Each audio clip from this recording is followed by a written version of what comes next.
Malaria is the biggest killer on the continent, and now the parasite is threatening the African penguin. But as Gerard van Niekerk reports, blood samples are being tested to try to find a vaccine to protect the birds. They have wings but cannot fly, and they can swim like a fish. They've also been around for more than 60 million years. And now the African penguin is facing a new threat, malaria. Yes, it's something that we discovered at Sandkop a couple of years ago. We've done a lot of blood work on it since, and we do know that we have a problem with avian malaria with the African penguin.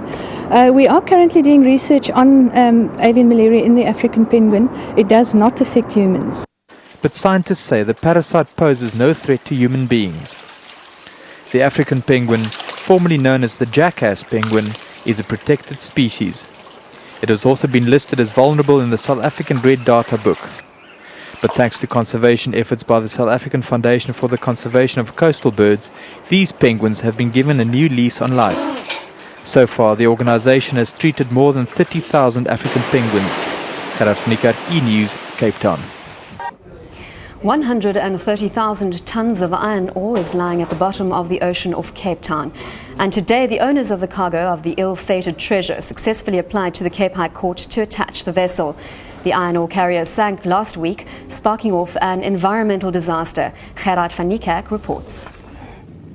When the bulk ore carrier treasure sank off Cape Town last week, it had a hole the height of a 5-story building in its hull.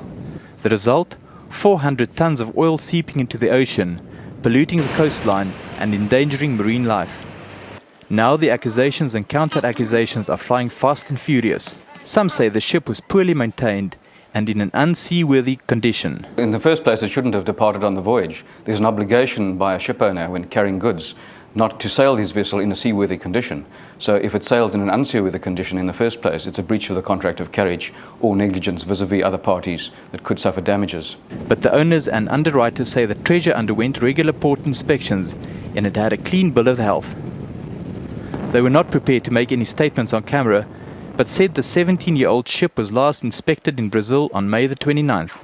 Environmentalists say that someone must be held accountable for the mess this disaster has created. At Mully Point today, workers waded into rock pools trying to remove the sticky oil. The Cape Metropolitan Council said today there was no more oil escaping from the sunken vessel. Plans are underway to salvage 900 tons of oil that is still trapped in the ship's hold. Meanwhile, in Port Elizabeth today, 160 African penguins were released into the sea. They were transported there from Cape Town, and officials hope that the spill will be over by the time they make their way back into the natural breeding grounds on the west coast. The penguins are expected to take between 10 and 12 days to get here. It is hoped by then that the beaches and sea will be cleared of this mess. Gerard van Niekerk, E-News, Cape Town.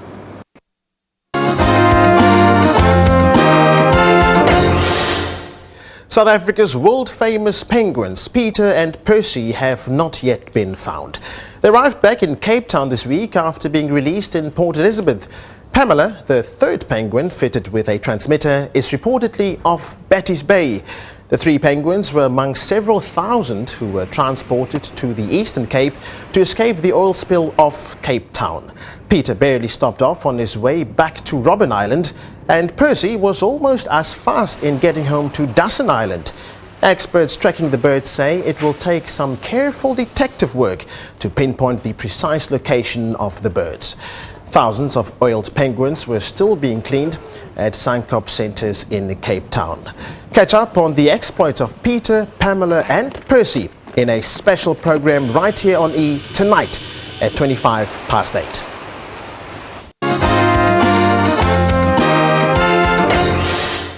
Helicopters began airlifting thousands of penguins to safety from Dussen Island off the west coast today. Most of them escaped being coated in the oil that has been leaking from a sunken cargo ship. Now the race is on to save thousands of orphaned chicks. It will still be weeks, if not months, before the oil slick left by the treasure finally disappears. This satellite image shows the extent of the spill. At one stage, the oil sheen was covering over 1,000 square kilometers. Gerard van Niekerk reports. It was perfect weather for the final stages of the evacuation of Dussen Island. 11,000 unoiled penguins have now been rescued from the island. They were driven to Port Elizabeth and released into the sea. It is hoped by the time they return, the environmental disaster will be over. There is also a chance that not all the birds will make their way back. There is always the risk that these birds that we take off now, by the time we release them, we're going to hope that the sea is free of pollution. And while there's still oil on that wreck, there's always a risk that there'll be further pollution. The remaining unoiled penguins on Dasson Island will be released from the enclosure so that they can return to the sea to feed. The next phase of the operation is to get the oil-soaked penguins off the island. Thousands of chicks will also be rescued. Experts say it was important to first focus on breeding adults in order to preserve the colony. Even in natural circumstances, the survival rate of chicks is low. We've taken off so many adults, we have to assume that any chick that hasn't got an adult with it is an orphan at this stage. SANCOP now has 16,000 penguins at their Salt River site. The organisation is still looking for volunteers to help clean and feed the birds. And they need more money. Gerard van Niekerk, E-News, Dasson Island. Well, anti-pollution workers in Cape Town are racing against time. They have to get the oil spill from the treasure cleaned up before the first of the rescued penguins arrive back home. Thousands of the birds were transported to Port Elizabeth, and some have already swum more than halfway back. But as Gerard van Niekerk reports, the mop-up operation is far from over. The clean-up operation is expected to cost more than 50 million rand. Tons of oil has put 55,000 African penguins under threat. But environmentalists say they are winning the battle against the pollution. The general prognosis is we are winning, and I think the chances for the 20,000 penguins which were released in Port Elizabeth clean is they're going to largely stay clean. It is the world's biggest environmental rescue operation with a success rate of 98%.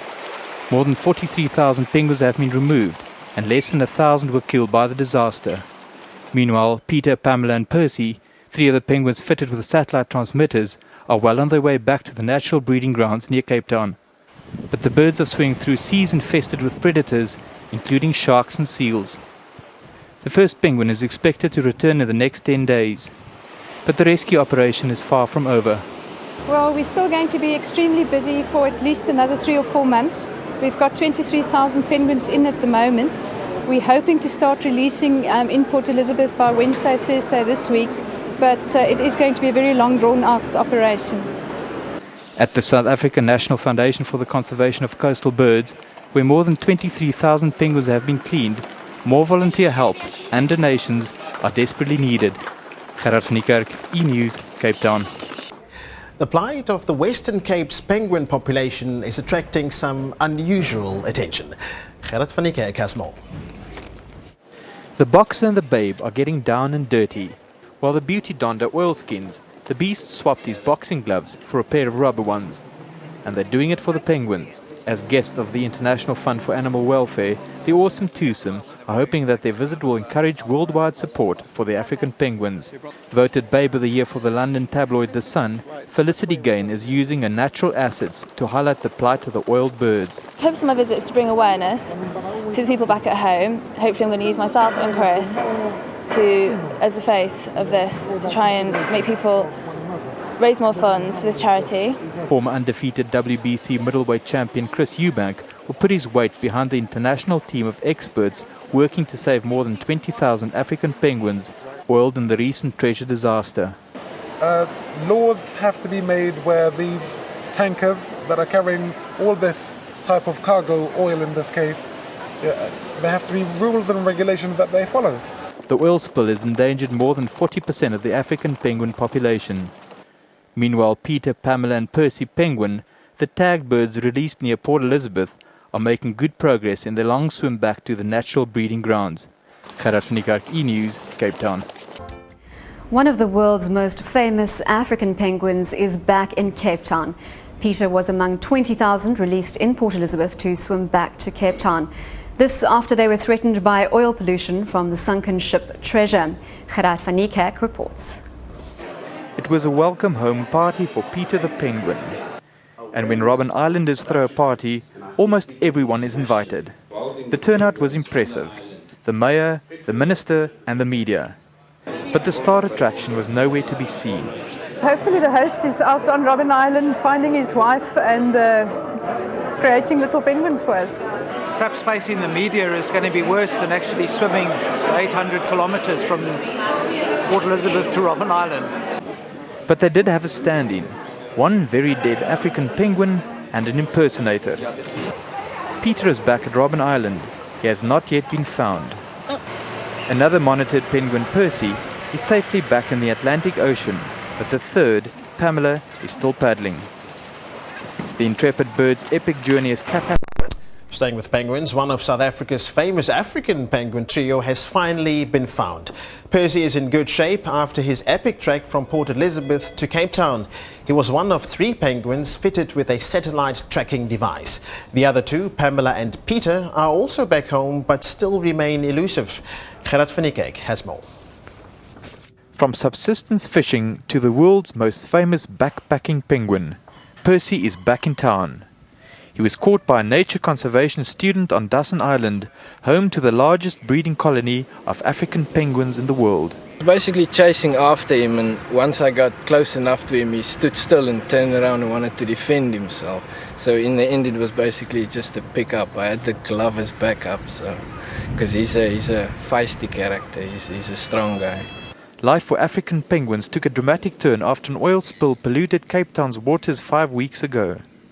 Oil spills threatened the entire colony of the protected African penguin. Percy, Peter and Pamela were selected from thousands of rescued penguins to be fitted with special satellite equipment. This struck the 800-kilometer journey back home from Port Elizabeth through shark-infested waters. It is one of the biggest success stories in nature conservation. More than 12,000 penguins were rescued from this west coast island. But the story does not end here. Volunteers are still desperately needed to clean penguins at Sankop's centre in Cape Town. And a supermarket chain is using pet food featuring the famous trio to raise funds for the operation. Gerard van Niekerk, E-News, Dassen Island. And back home, the last African penguins affected by one of the worst oil spills off the Cape Coast were released today. 20,000 penguins were threatened when more than 1,000 tons of oil was spilled off the west coast 4 months ago. The oil spill cost South Africa nearly 55 million rand and threatened more than 40% of the African penguin population. Animal welfare organizations are calling for the establishment of a reserve fund for pollution disasters. The South African Foundation for the Conservation of Coastal Birds, SANCOB, has spent 8.5 million rand cleaning oil birds, but insurers have only paid 3.3 million rand to date. Cape Town's oil-soaked penguins have run into another problem. Thousands of the seabirds are still in desperate need of rehabilitation, but the insurers of the sunken ship Treasure are stalling on paying for one of the world's biggest environmental disasters. Gerard van Niekerk has this report. 10,000 penguins released and 10,000 still to go. The cleanup continues after the Treasure polluted the breeding grounds. The ship's owners promised to cover the cost of the world's biggest environmental rescue. But there are now doubts when the insurers will pay the estimated 15 million rand bill. The insurers have gone into runoff, which means claims against them will only be honoured if finances be available to do so. We're on a wing and a prayer at the moment. But I must say, to be fair, they have assured us that we will receive payments, but it's a long time, and the issue of the runoff concerns me. And the issue of the fact that there's disputes amongst the members of the syndicate, and the fact that they've received such a poor credit rating. Although the South African Foundation for the Conservation of Coastal Birds has received about 1.5 million rand advance from the insurers, it's still waiting for payment of another 800,000 rand claim. SANCOB says without the money, the rehabilitation work will be compromised. More than 3.5 million rand has been spent on the rescue so far. Until now, donations and SANCOB's reserve funds have been the lifeblood of the operation. The organisation is asking for more volunteers to help rehabilitate the remaining birds. Gerard van Niekerk, E-News, Cape Town. And finally, there's only one car that sports a prancing black horse on its bonnet, and it's the envy of motorists around the world. A very lucky Gerard van Niekerk got the chance to play with this ultimate status symbol. This is Ferrari's flagship sports car.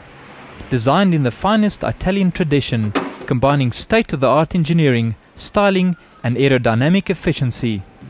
The 550 Maranello is Ferrari's answer to those who believe the performance of a V12 car could not beat that of a mid-engined sports car. But the best part of it is getting behind the steering wheel.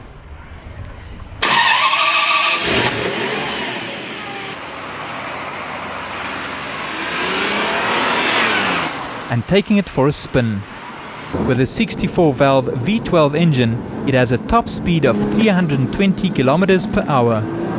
The first Ferrari left Italy's Maranello factory in 1947.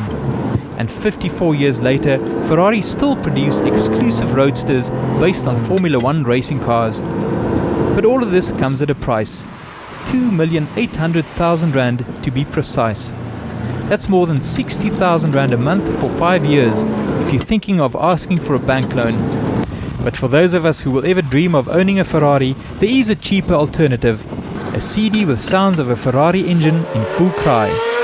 Play it loud while you're driving your Beetle. Gerard van Niekerk, E-News, Cape Town.